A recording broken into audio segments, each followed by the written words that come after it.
I'm Deanne Healy. I'm the president of the Peabody Area Chamber of Commerce, and I'm just very excited to be here tonight.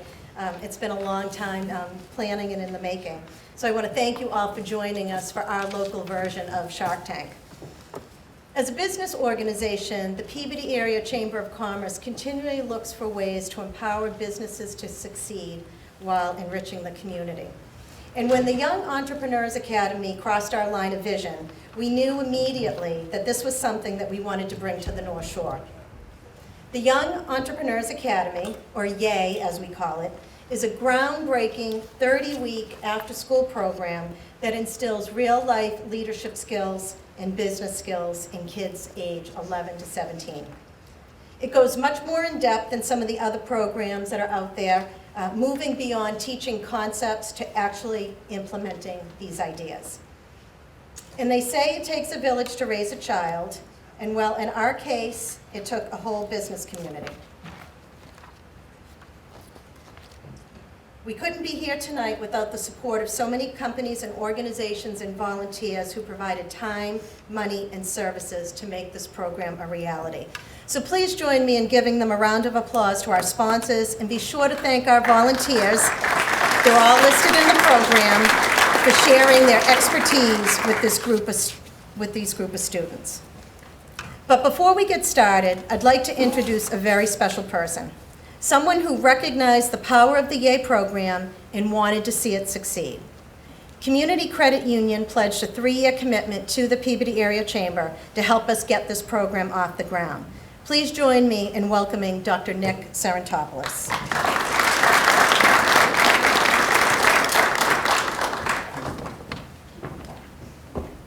Hi everybody, welcome the students, the parents, the families, the community, the chamber, the board.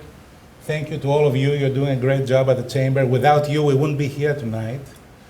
And I know how hard you worked for all of this and how hard you guys worked to prepare your business plans. So I'm really proud of you. I would like to say a few things about the Community Credit Union. So I don't know, first of all, if you know what a credit union is. But to be brief, you probably, some of you remember and some of you don't, but back in 2008 and 2009, we had the worst financial crisis since the Great Depression. It was a global economic collapse. And it all started with corporate greed. And when it comes to banks, you know, those two of the largest banks in the United States, including Bank of America and Citibank, failed and they went bankrupt. And as a result, they were bailed out by the American taxpayers. So we bailed them out instead of closing them down. And now they're back here and they're taking our market share and make it more difficult for us to succeed in the marketplace. Typically, you know, when you deal with a bank, you have like 3 groups of people. You have like management, the customers, and the shareholders. So the goal of management is to maximize the profit from the customers and turn that profit to shareholders who are very greedy and they want to become richer. And there's nothing wrong with that because that's what our society and our economy has built on. But when it comes to credit unions, we're a non-profit organization. So when you open an account at the credit union, you own a share of stock in the corporation, you are an owner. So you walk into the credit union like you own the place because you do own the place. So I would like to invite all of you to come and join the credit union in downtown Peabody and hopefully open your business accounts there too. So that's what credit unions do. We work very hard, we support the community, whatever profit we make, some of it we reinvest in the business and some of it we give back to all of those worthy local nonprofit organizations that make our community a great place. So again, you know, I would like to thank you all for doing this. I mean, you are role models for everybody else and really proud of you. And I wish you all the best. And thank you. Thank you, Dee.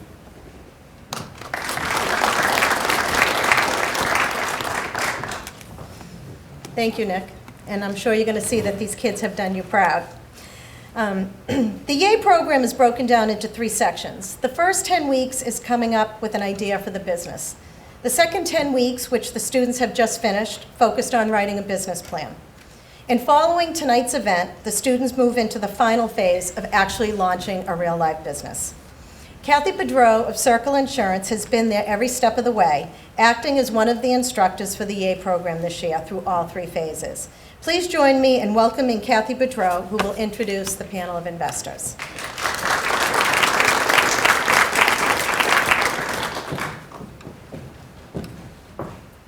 Good evening, everyone. Thank you so much for joining us tonight. This is a pretty exciting event for all of us that have worked really, really hard. So I'm really privileged and pleased to be able to introduce our investors this evening. First, I would like to sort of reintroduce Dr. Nick Sarantopoulos. As you know, he's the president and CEO of the Community Credit Union. His experience includes registered principal and VP of private banking and operations with investment bank Alpha Finance in New York City, Brooklyn District Manager and Chicago VP of Retail Services with Atlantic Bank of New York, Industrial Marine and Aviation Credit Manager with Mobil Oil, and Coordinator of European Business Process Development with Mobil Europe in London, England. Nick has a doctorate degree from the University of Phoenix, a master's degree in marketing communication from the Illinois Institute of Technology, and an MBA in finance from the University of Illinois at Chicago. He also holds Six Sigma and Lean Six Sigma certificates from Villanova University. Nick serves on the board of directors of Bridgewell and Northshore Community Development Coalition, and he has also served as a chairman of the Peabody Area Chamber of Commerce. Welcome, Nick. Thank you. Next, I will introduce Jonathan Schwartz. Jonathan is general manager of Rousselot Peabody Incorporated. Rousselot facilities and sales offices are on every continent. Rousselot is the world's largest name in gelatin, a traditional ingredient used in pharma, food, and nutrition. During his career at Eastman Gelatin, as an environmental process engineer, Jonathan installed multi-million-dollar capital projects, managed the production, maintenance, and supply chain departments for the factory, and found new markets for selling gelatin, which led to Rousselot purchasing the plant from Kodak. Born and raised on the North Shore, he's a graduate of Northeastern University and obtained a BS in chemical engineering. Next, we have Mike Murray. Mike is a managing partner of Peabody Wealth Advisors. Mike's lifelong mission as a financial planner is to assist clients in obtaining the optimal balance of financial independence and quality of life.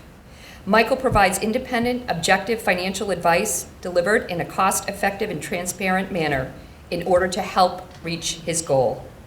Based on his industry experience with both wealth management and risk management, Michael is able to take a holistic view of his client's individual situation and make appropriate recommendations. Next, I'd like to welcome Brian McHugh. Brian is the general manager of the Craney Companies, a full-service provider for industrial and residential electric, HVAC, plumbing, and sewer drains. He is responsible for the company's financial activities, including accounting, financial, and strategic planning, along with business development. Mr. McHugh is a licensed electrician, certified electrical instructor, and studied electrical engineering at Wentworth Institute of Technology at Merrimack College. Next, we have Megan Shea Pereira. Megan has spent her entire career in the financial services industry, beginning her career as a teller at the Warren 5 Savings Bank over 20 years ago. Megan has held various positions with TD Bank and currently serves as a vice president, store manager at the Cross Street location in Peabody. She is responsible for driving sales, business, and consumer lending and providing legendary customer experience. In 2014, she won the CEO Leadership Award, an exclusive award where only 300 employees across the TD Bank footprint are selected. Megan attended North Shore Community College, Salem State College, and New England College of Business. She serves on the board of the Peabody Area Chamber of Commerce and has held leadership roles on various committees. Megan is also active with the VNA and Peabody Rotary Club. Next, I'd like to introduce Bob Clattenburg. Bob is Assistant Vice President and Market Manager for Salem 5 at Northshore Mall in Peabody and has over 24 years of experience in the banking industry. He is responsible for welcoming new customers and small businesses to the area and representing Salem 5 in the community through organizations such as the Peabody Rotary and Peabody Area Chamber of Commerce.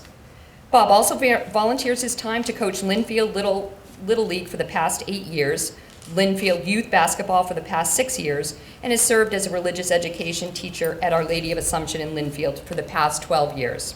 He is a graduate of Reading High School, received a Bachelor of Arts degree from Westfield State College, and is working towards an MBA degree at Bentley College. Bob resides in Linfield with his son, Colby. Next, we have Don Fitzgerald.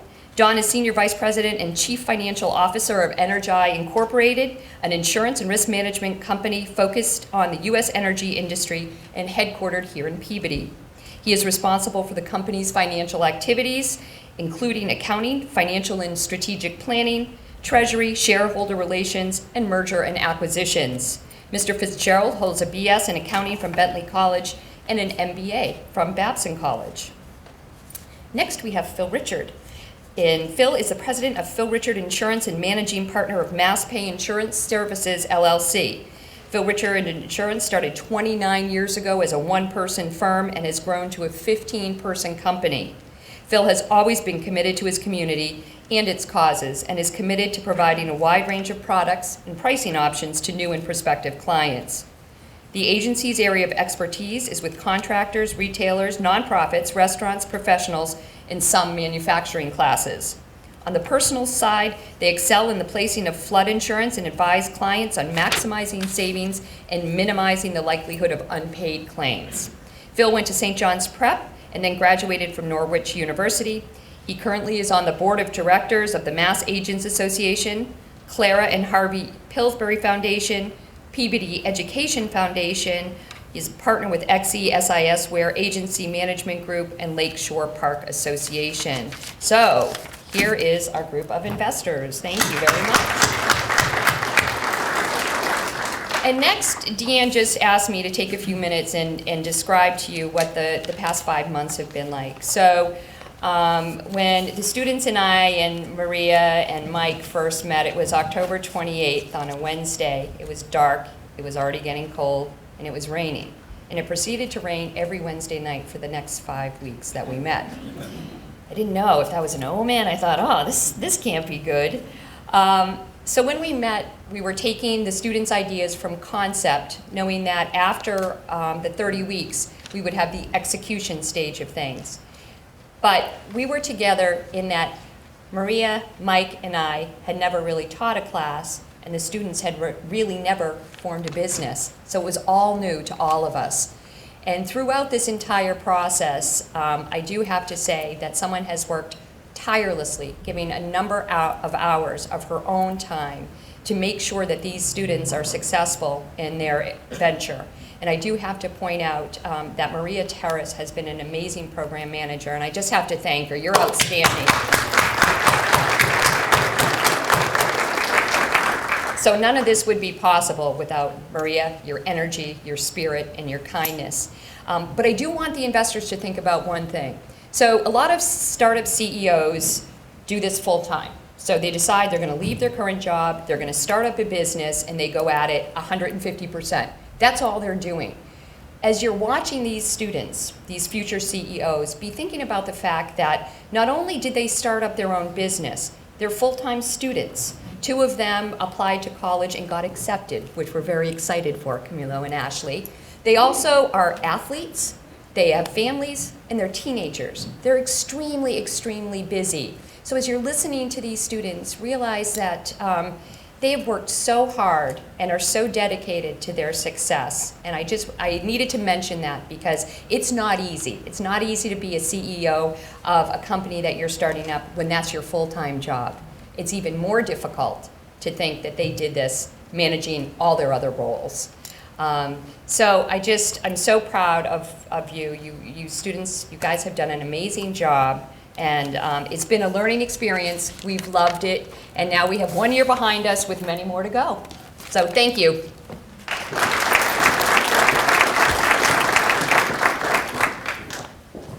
Thank you, Kathy.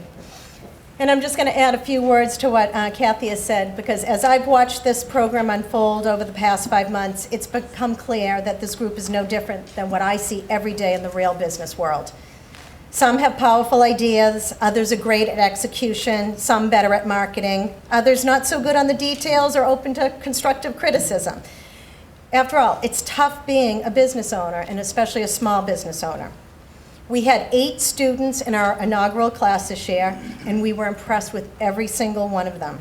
Tonight, 6 of those students will present business plans to our Sharks, who have pledged real money to invest in their business or social movement. Each investor has control over how their money is allocated. And now here comes the tough part. They may choose to fund an entire request, a partial request, partner with another investor, or not award any money at all, just like in real life. Each student will be given 5 minutes to present their business plan, and then the investor panel will have the opportunity to ask just 3 questions for clarification. After they've heard all of the presentations, we'll take a short break for the investors to deliberate and decide how the money will be allocated.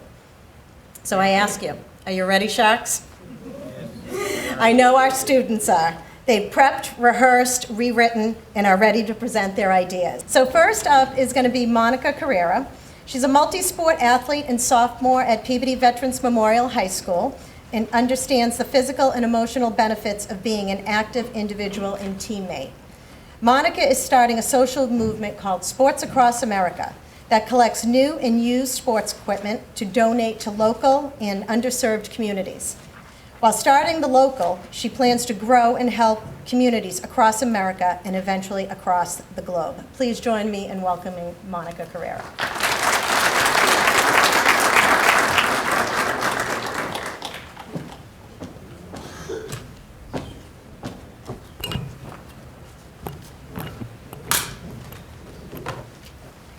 Hello, my name is Monica Correa, and I am the CEO of Sports Across America. Sports Across America is a social movement that collects new and used sporting equipment to send to athletes who cannot afford equipment. Growing up, I have enjoyed playing on many sports teams. Since I have played many sports such as soccer, basketball, tennis, softball, swim, etc., I was able to take the values and lessons I have learned on the field and apply them to my everyday life, and it is my goal to give people the chance to participate in sports. I will be collecting new and used equipment for any type of sport and then donating it to areas throughout the United States to people who want to participate in sports but can't because of financial issues. I plan on starting in areas in Massachusetts and then gradually expanding throughout the U.S.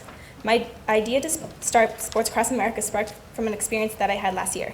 I had recently started playing field hockey, but at the time I did not have equipment. I met a new friend who always let me borrow her equipment. I was so thankful for her generosity. Without her, I would not be able to participate in a sport that I am so passionate about. I realized that there is a huge market of people out there who want to play sports but can't because it is too expensive.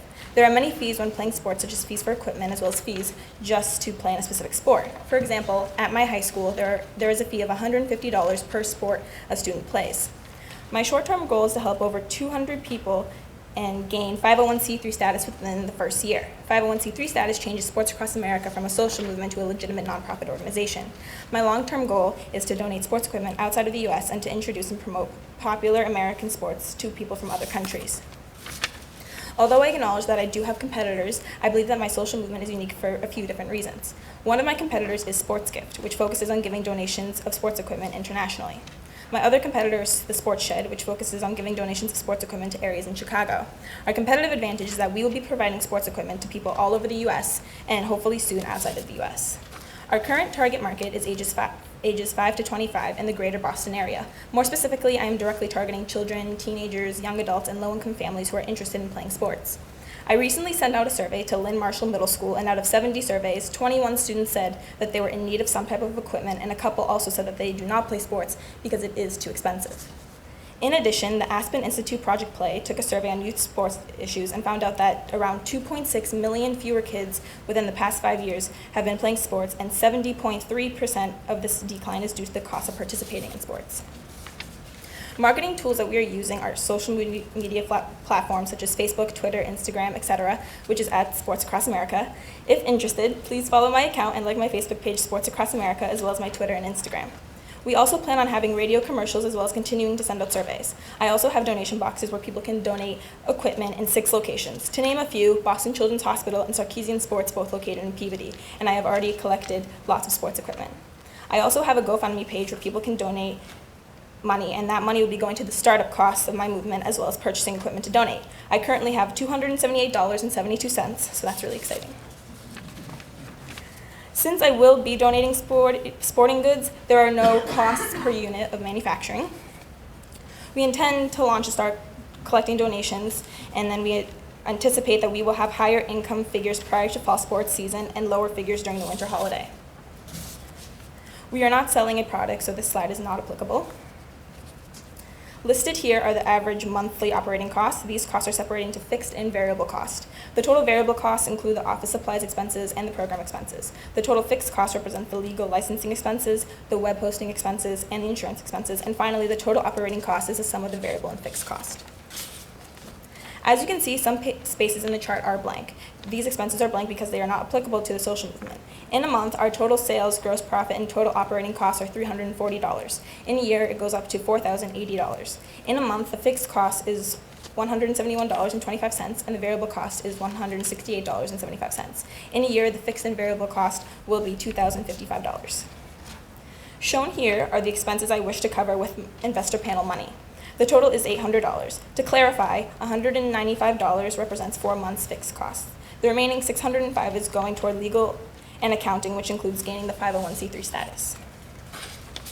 Right here is our profit and loss slide. This shows all our income and all our expenses, and because we are a social movement and future nonprofit organization, all income is offset by our expenses. Our total income is $4,080, and our expenses are $4,080 as well. I will be putting in $50 of my own money, and my parents are also contributing $100, and we are asking the investors for $800 today. Thank you so much for your consideration of Sports Across America, where we plan to change the world one sport at a time. Again, I am asking you today for $800 to help cover some of my first-year expenses and gain nonprofit status. With your support, we will be able to help all aspiring athletes participate in sports.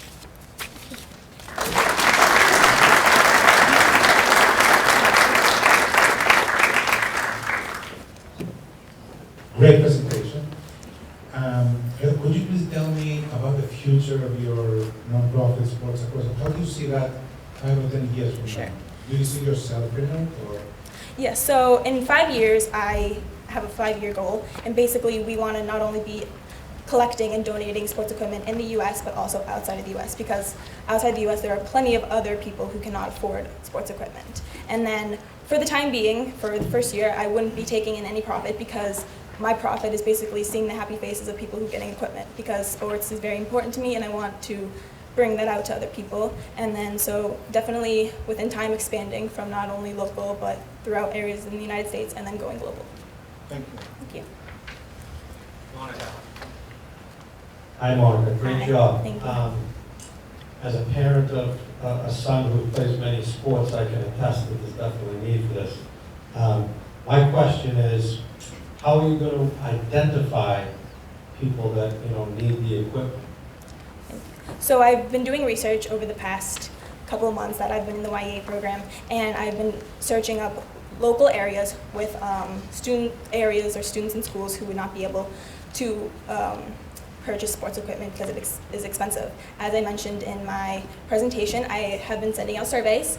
One, for example, at the Lynn Marshall Middle School, and I sent out surveys basically asking if they play sports or they need any equipment, if they do not play sports because it is too expensive.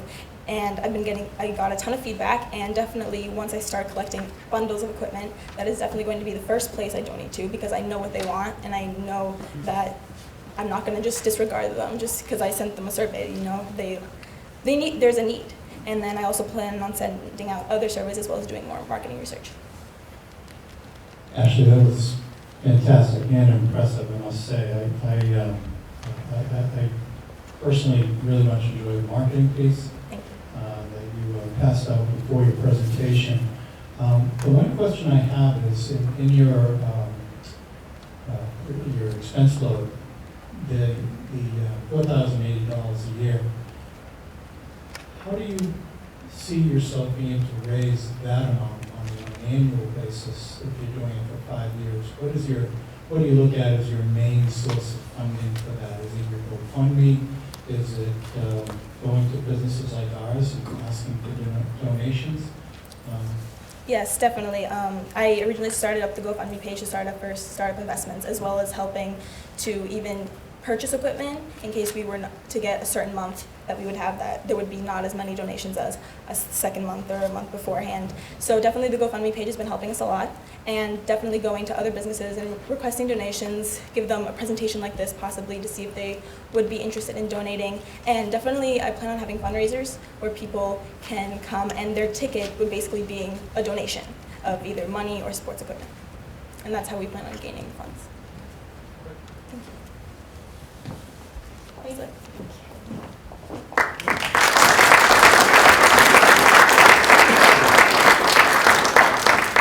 I should just let you know, as you're watching these presentations, is that the Young Entrepreneurs Academy is a program that we've licensed. It's a national program.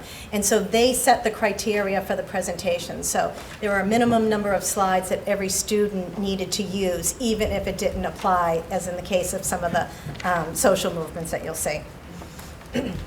So next up is Ashley Hurton. She's a senior at Peabody Veterans Memorial High School, who is passionate about the connection between physical and emotional well-being, especially for girls during the stressful high school years. The signature piece of her startup athletic wear company, Happy Wear, is a convertible yoga pant, capri to full length, for convenience and cost savings. She will continue this venture in the entrepreneur program at San Diego State University in the fall. Please join me in welcoming Ashley.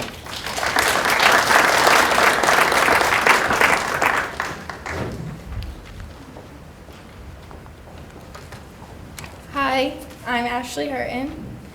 As a junior in high school, I allowed fitness and the practice of yoga to save me from the dark place my anxiety and depression left me. I'm starting HappyWear not only to provide a unique product to the world for an unbeatable value, but also to spread my ideals of positivity, love, and ultimately happiness.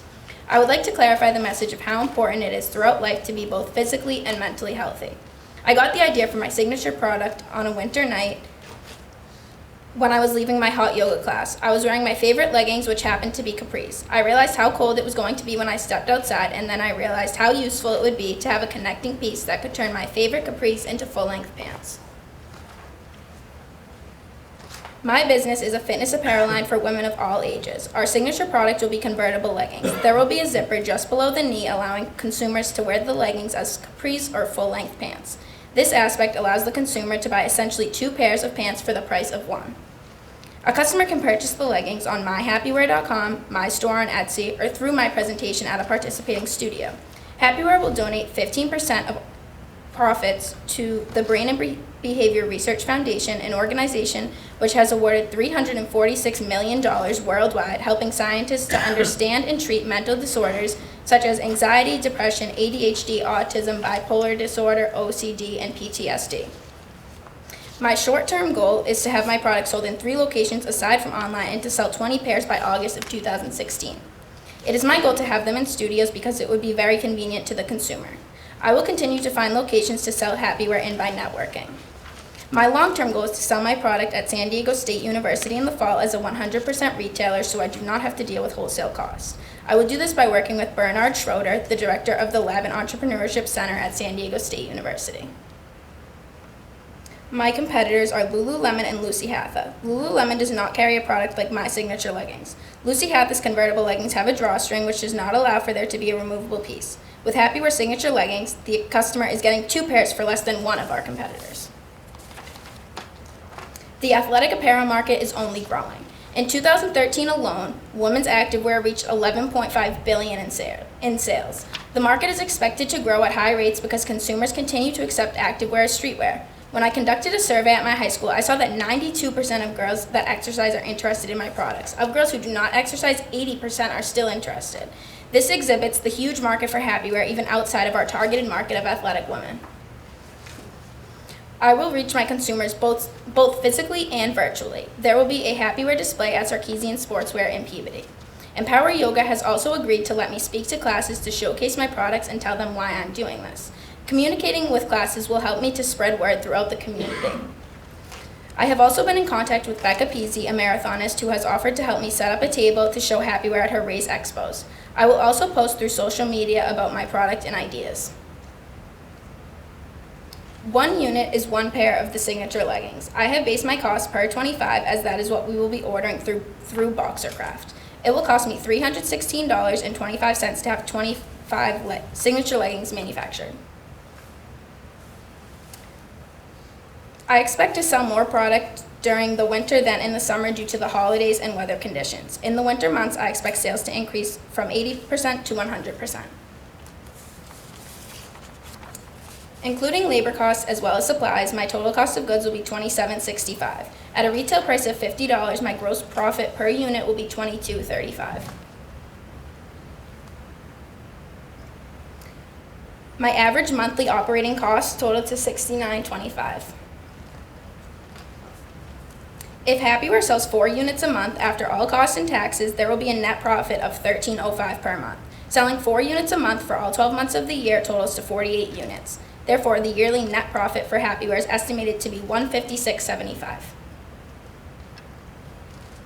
Including a patent and all other supplies and services needed to start my collection, the total startup investment totals to $608.25. My mother and I will each contribute $50 to launch my collection. Today, I am asking the investors to grant me $608.25 to contribute to startup expenses such as production, marketing, advertising, and expanding my collection. Thank you for considering Happyware, and today I am asking for $608.25 to start my collection.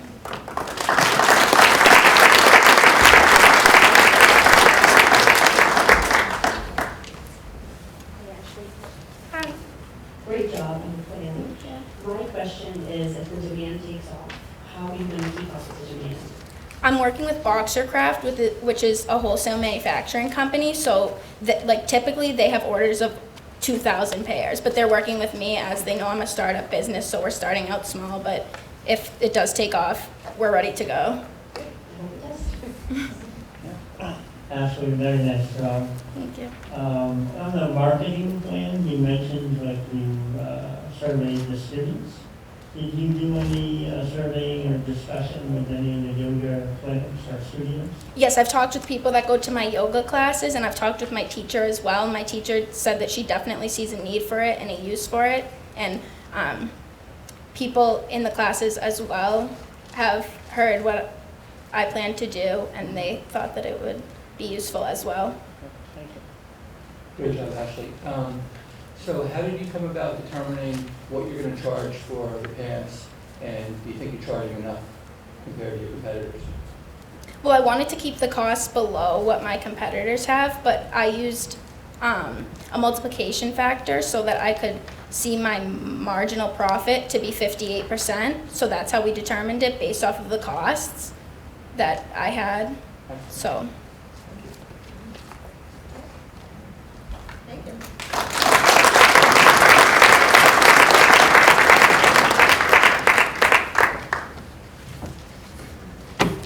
My apologies, our presentations are just a little bit out of order. Next up is Ruth Palmariello, junior at the Peabody Learning Academy, a division of the Peabody Veterans Memorial High School, who experienced an epiphany on her travels to the Middle East. She is now committed to helping millions of displaced refugees. Her business, Hope and Harmony Global, will collect goods and funds to be sent to Syrian refugees via a local distribution company. Please join me in welcoming Ruth.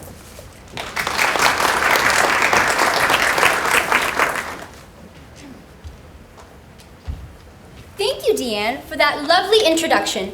Good afternoon, investors. I am so excited to be able to share with you my vision for change, where no one has to live in poverty, fear, or oppression. My journey started when I landed in Amman, Jordan in the summer of 2015. My mom and I were wandering the streets downtown while browsing through its many local bazaars. It was on that same special day that I was fortunate enough to meet a young fellow named Yazan. After spending some time getting to know each other, what started off as an everyday conversation turned into something unforgettable. He began to tell me his story of how he was a Syrian refugee, working under the table tirelessly, 7 days a week, with little freedom. After this day, my mind could not rest. My heartstrings were pulled. It was no longer a question of whether or not I could or should help, but how I could aid. I chose to be a catalyst for change. Hope and Harmony Global is a social movement that sends clothes, food, and medical and financial aid to the Syrians who are internally displaced in their country due to the ongoing civil war. Meeting and being able to connect with a native Syrian gave me insight into the Arab world that helped me see the culture and society in a new light. It's not a want, it's a need. We have to carry this effort out because it is timely. It is currently the largest displacement crisis on the globe, with over half the population being forced out of their homes. I'm qualified for this position because I care truly about helping humanity move forward, and because I have a 2-year background in network marketing leadership around the world. To get a snapshot, it is 2 million that are being internally displaced right now.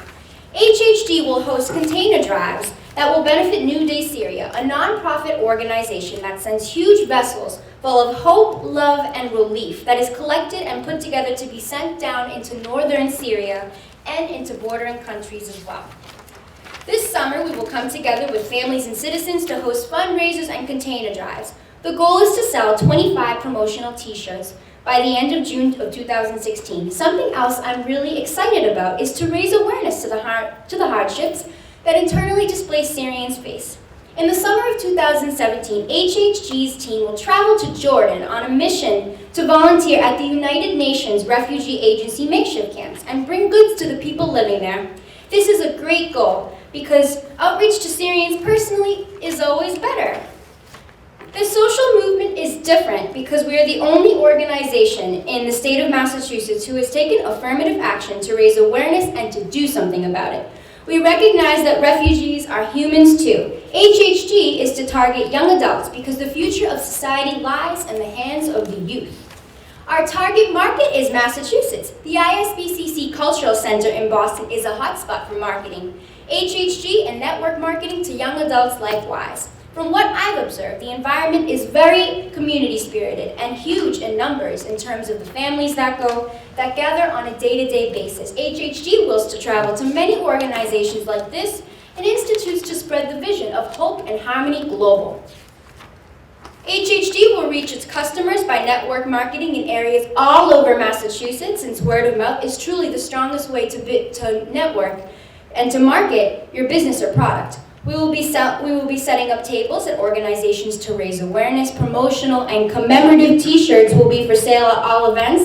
HHG is currently in the process of setting up donation boxes and storefronts at the Northshore Mall in Peabody. The director of my school, Steve Bedard, has told me he will be speaking with Deborah Simon soon, the chairperson of the Simon Youth Foundation, to let me place donation boxes in different malls around America to help this mission go national. So far, a Twitter, Facebook, YouTube, and Instagram have been made. HHG is also currently in the process of speaking to the principal of PVMHS to see if putting donation boxes and making a promotional video for the morning news is a possibility as well. HHG will be selling commemorative and promotional t-shirts for $20 each. We will begin selling in April, and our sales will go up in the summertime, since that's when most young adults tend to have free time on their hands. Again, the definition of 1 unit of a t-shirt is $20. The total cost of supplies for a t-shirt is $4. Listed are our monthly fixed costs. When we add in monthly variable costs, our total operating costs in a month are $57.99. As you can see, in a month, we will sell an average of 50 t-shirts. And since we are a social movement, our net profit will be $0. To start this business, we need 5 months of insurance coverage, t-shirts, and website design. Together, the total startup cost is $913.89. I want to give a huge thanks to the Young Entrepreneurs Academy for making me realize that I can be someone one day. And remember, just because it's not happening in your country doesn't mean it's not happening at all. In the end, we are all brothers and sisters who come and have different backgrounds, races, ethnicities, and religions. But teamwork makes the dream work. So let's all unite and make a difference by lending a hand today. Together we can. Hope and harmony global. Thank you.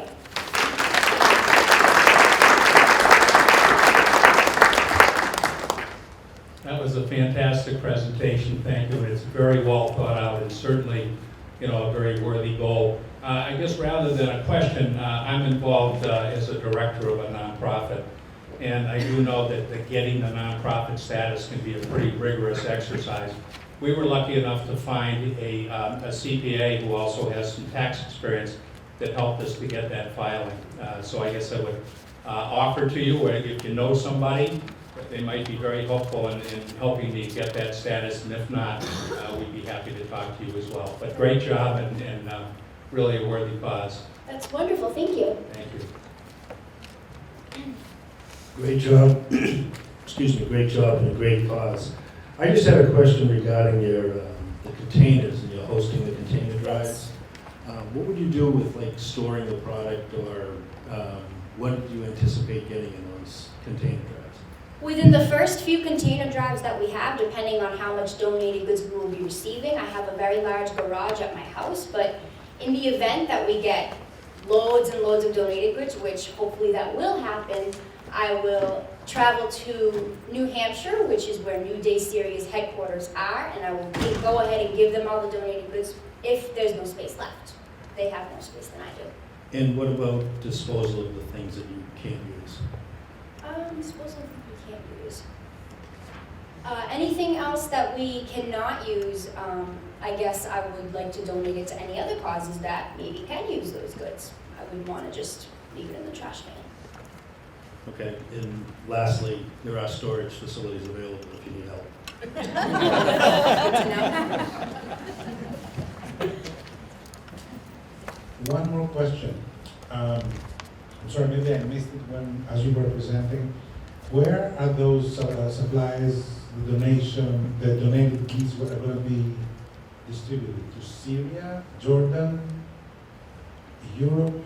All of the donated goods that Hope and Harmony Global will be receiving is going to be going to northern Syria. The process is that we bring the donated goods to their headquarters, and once it gets to the headquarters, they bring it, they put it on ships, as I said in the presentation, they put it on vessels of hope, love, and relief, and on those ships and vessels, they send out the ships to northern Syria. In northern Syria, New Day Syria relies on its trusted activists who will then distribute all of the goods to the community that needs a lot of help. Thank you. You're welcome. Thank you for having me. Have a great day.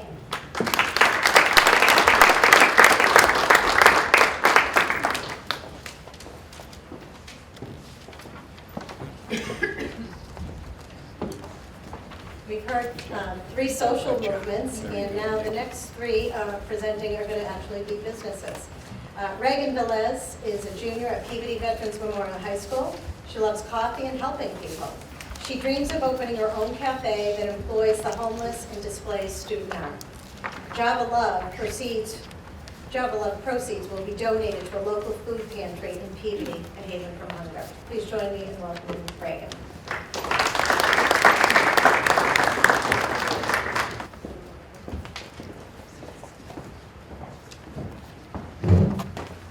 Hello everybody, my name is Reagan Velez. I'm a 17-year-old junior at Peabody High.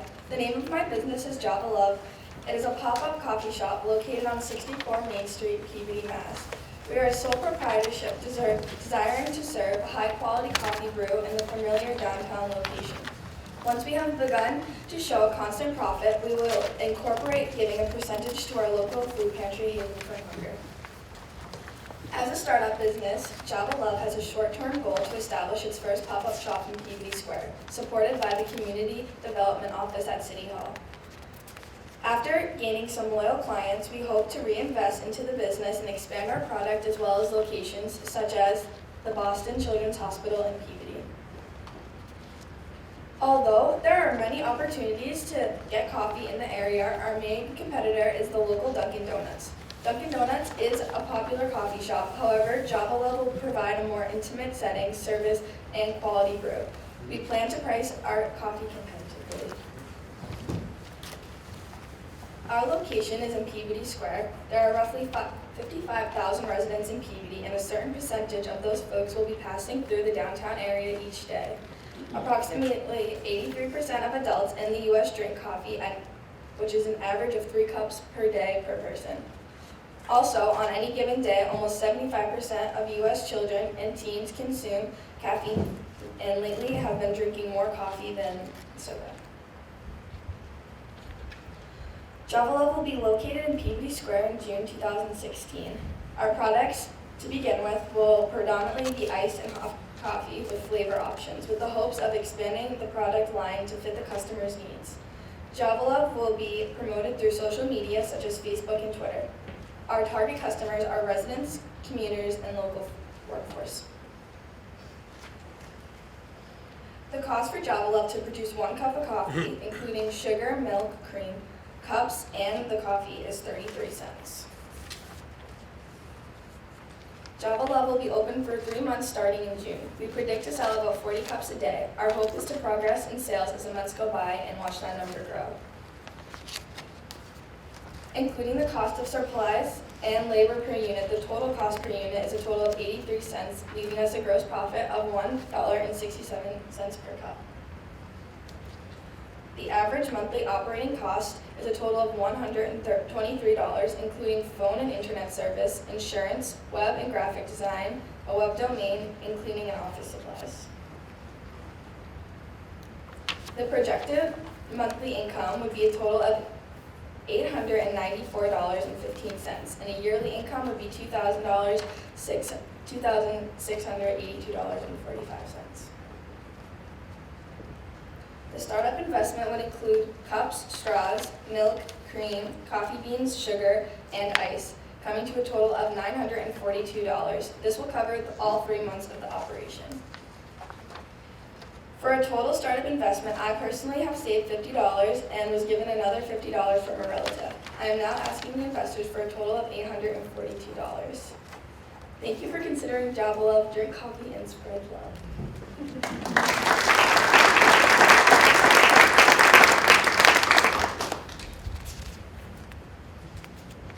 Hi, Reagan. Great job, by the way. And I love coffee as well. So, I got a couple of questions for you. But first question is, can you explain a little bit about what you mean by pop-up coffee shop? Is it going to be like a tent? Is it going to be in a It's going to be like in a shop. I was lucky enough to have support from the Peabody City Hall, and they found someone to give me a space for 3 months for rent, like without rent free, and they're also paying for the coffee brewers. So. Excellent. As far as the product, as far as the coffee, what kind of coffee are you going to use? Do you have someone, where you're going to buy it? Is it you're going to offer different flavors? Is it going to be hot and iced, or just hot? Or Yeah, I'm going to get my coffee beans from Indigo Coffee Roasters, and I'm going to have iced and hot coffee along with other flavors like caramel and mocha and hazelnut and fresh vanilla and all that stuff. Sounds good. I'll pass the mic over here. Thank you. Thank you. Hey, Regan. As you can see, I enjoy coffee myself. The question I have is, in downtown Peabody, there's, as you said, a lot of people passing through, and that's certainly something that the mayor and all are working on, slowing people down, spend more time in downtown. Do you see that as a potential problem? And I couple that with how are you going to market the product to people so that they're more likely to be willing to stop by the way the road they're going through downtown? Well, I feel like instead of going to just Dunkin' Donuts or something, especially people who work in the area or passing through the area every day, once they heard about the coffee shop and gave them a try, I hope that they would get used to going there instead of somewhere else, especially if they worked locally. And I would get the word out through Facebook and Twitter and throughout PVD High, because I can put it on the school news and I can put flyers hopefully around businesses in the area. You might just as a thought, you might want to offer some kind of a discount or first cup for free, or kind of take a hit on your profit a little bit. I should have mentioned this, but in my business plan I have after for the first month there'll be a card that after your first 5 coffees you get a free coffee. Okay.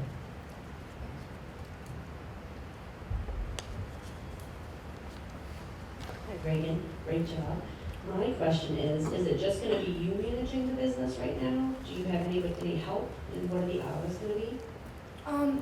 Well, I will be having help from the city of Peabody because they're the ones who are providing me with the opportunity. So they're probably going to help me get more employees. And while I'm in school in June I'm in school for a couple of weeks of June, so I'll be working after school from 2:30 to probably 4. But during the week, once I'm in the summer, I plan to be open from 6 to 2, 6 a.m. to 2, which is the normal time for people to probably want coffee. Thank you.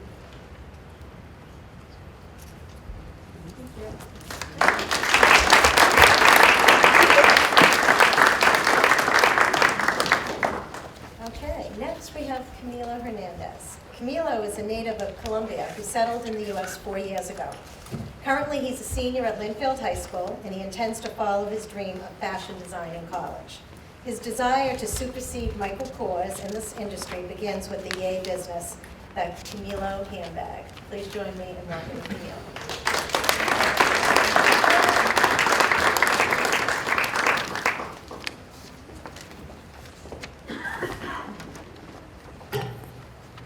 Hello, I am Juan Camilo Hernandez, and during my entire life, I have felt passion for fashion. I will be designing handbags. As a fashion designer, I want to launch my handbag line. I want to help women to look good when they use a Camilo handbag.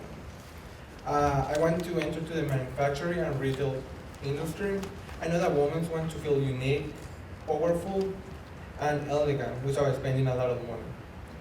My handbag line will be luxury and with a unique design.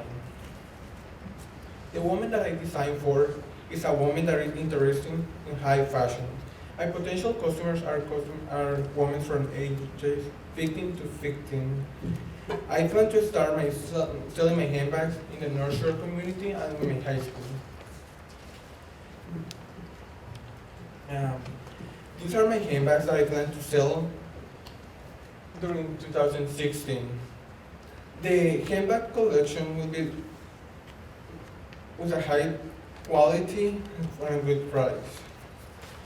The short-term goal is to approach 500 handbags sold in 2016. In the future, I plan to open my own store on Market Street in Linfield. I want my handbags to be sold in boutiques in September of 2017. I want to establish a website where customers and women can buy my handbags, and in the future I plan to launch my clothing line.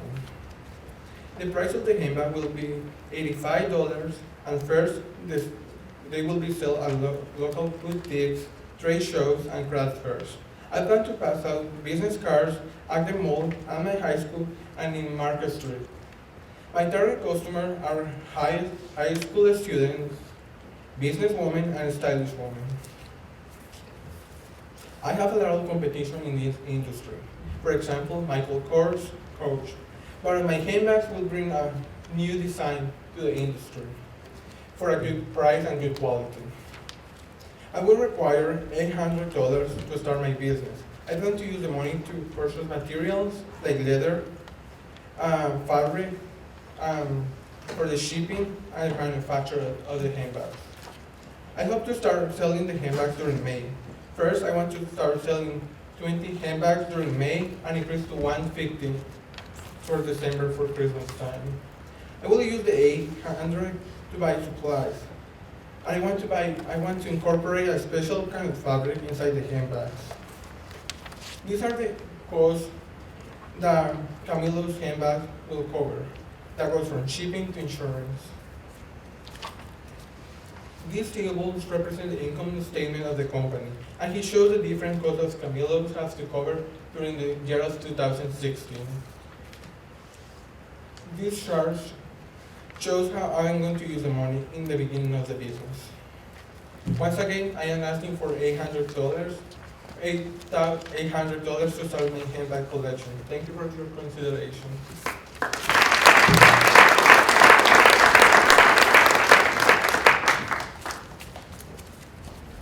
Is that working? Yeah, there you go. Very nice job. Very well done.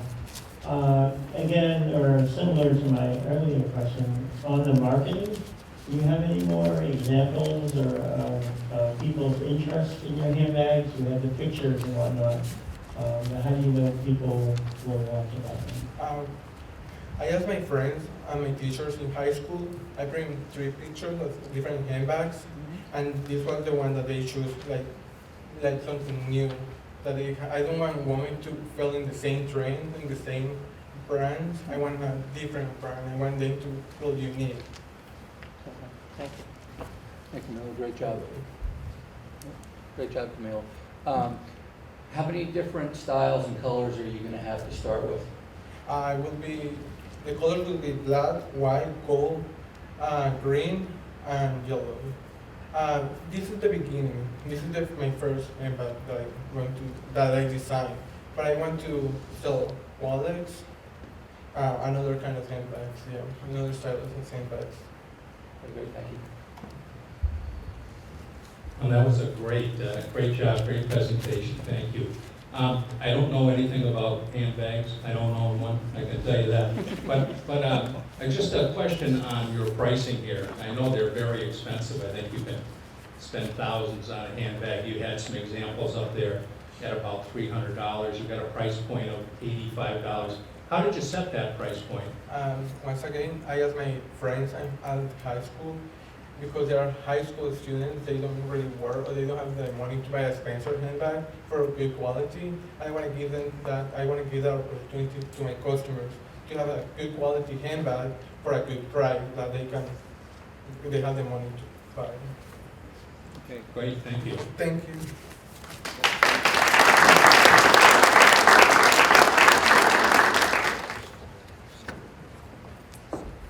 Okay, and last but certainly not least is Julia Barnes, an 8th grade animal lover from the Higgins Middle School in Peabody. She has already started a paracord dog collar and leash business on social media sites such as Etsy and Instagram, and in her father's retail store. Through the YEA program, she intends on growing her business, Lila's Leads, into the market of dog breeders. Please join me in welcoming Julia.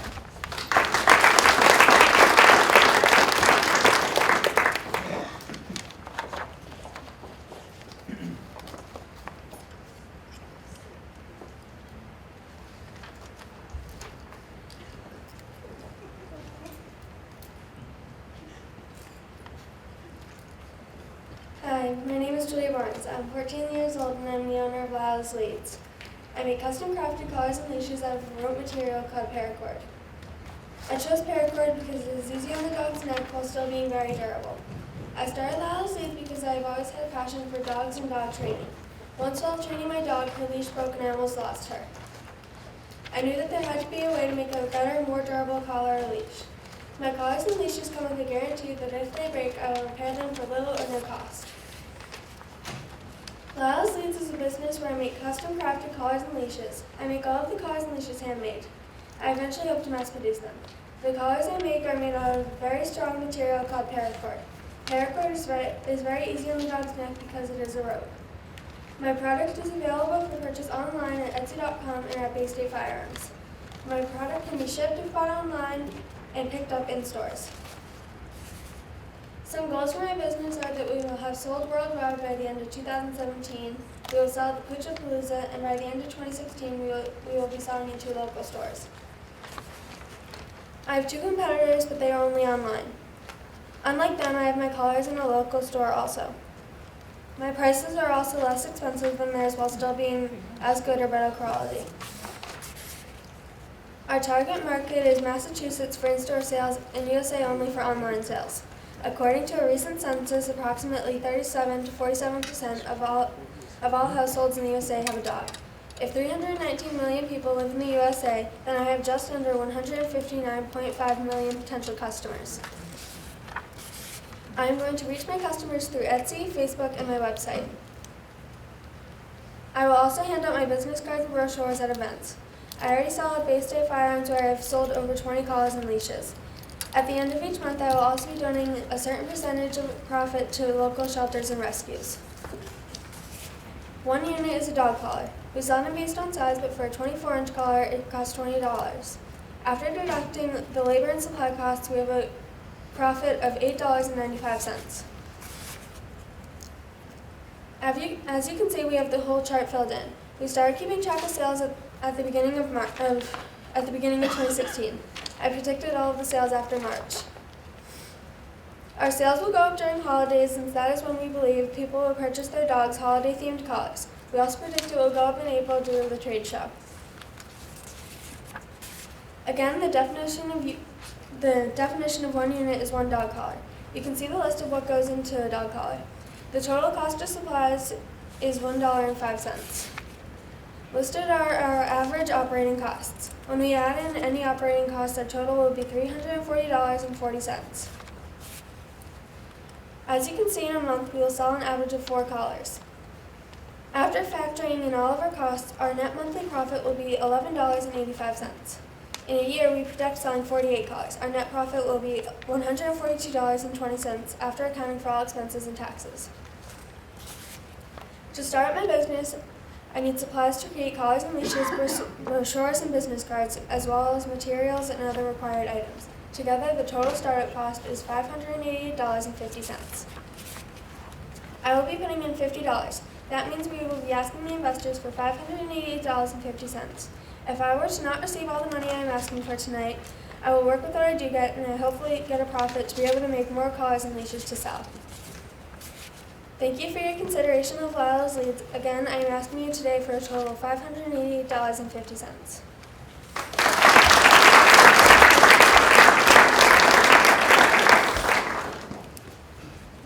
Very great presentation, and you have a great product. And the first thing I'd like to ask is, looking forward, what would be your preliminary plans for mass production? I'm looking into places nearby, like locally, to have them mass produced. And I've also asked many people who make types of products like these where they mass produce their products. And in your marketing plan, it seems like they're becoming more and more popular, these service dog projects. I know there's one locally in Ipswich where I belong to where they're Great Danes. Have you thought of reaching out to those places that might utilize your product? That place that you're talking about, I have actually sold collars to them, and they are one of my very good customers. Very good.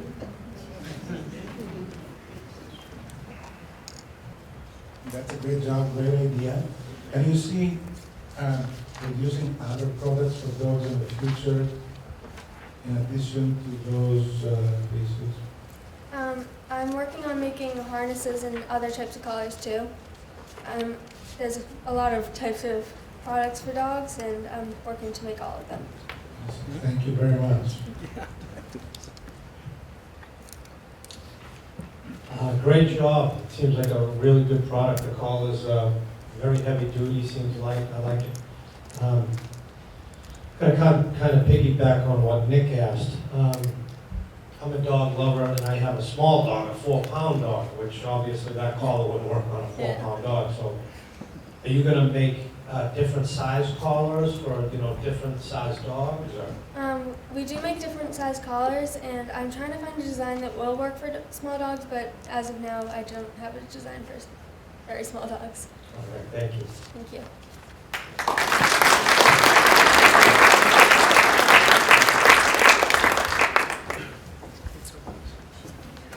All right. Were you impressed or what, huh? These kids know their stuff. They all did a great job. So we're going to take a short break. The investors, I'm going to ask you to bring your notes and follow me to the back of the room, and we'll come back in 15 minutes after they've deliberated on their investment decisions.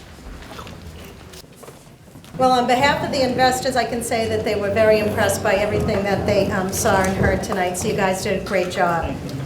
I'll announce the awards. They're in no particular order, just the way Maria gave me the list. So you guys, did a terrific job. As I mentioned earlier, the investors can choose to fund an entire request, a partial request, partner with other investors, or not award any money at all. But whatever the results, each of the students should be congratulated on their hard work and determination. So, Camilo will get their full award, $800. Happy Wear will also get what the amount they requested, $608. Hope and Harmony Global will get $600 of the $830 that she asked. Javala will also get 600 of the 842 initial enrollments. Lila's Leads will be fully funded at $588. And Sports Across America will receive $800. Congratulations to all. You've done a great job coming this far and doing an outstanding job. The investors faced another task, and we asked them to choose one student to send to the Saunders competition at the Rochester Institute of Technology and compete against YEA students from around the country. And the person they chose to represent the Peabody Area Chamber's Young Entrepreneurs Academy is, I got the envelope, Ashley Hurton from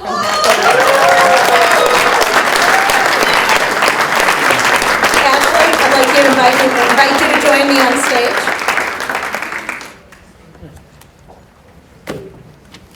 So congratulations. Thank you. Would you like to say anything for them? Thank you. Stay right there.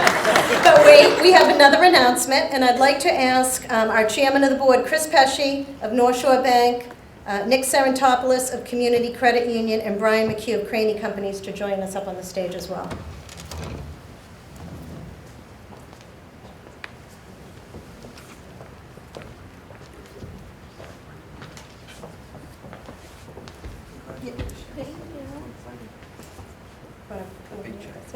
So each year, the Peabody Area Chamber awards over $5,000 in scholarships to local high school students.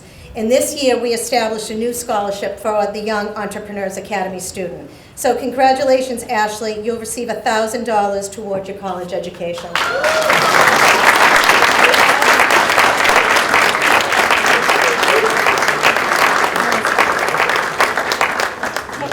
Come right up. Come on in.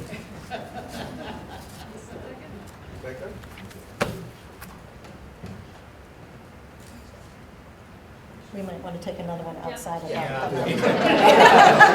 All right. Yeah, it's Great, thank you. Thank you, Gretchen. Thank you so much.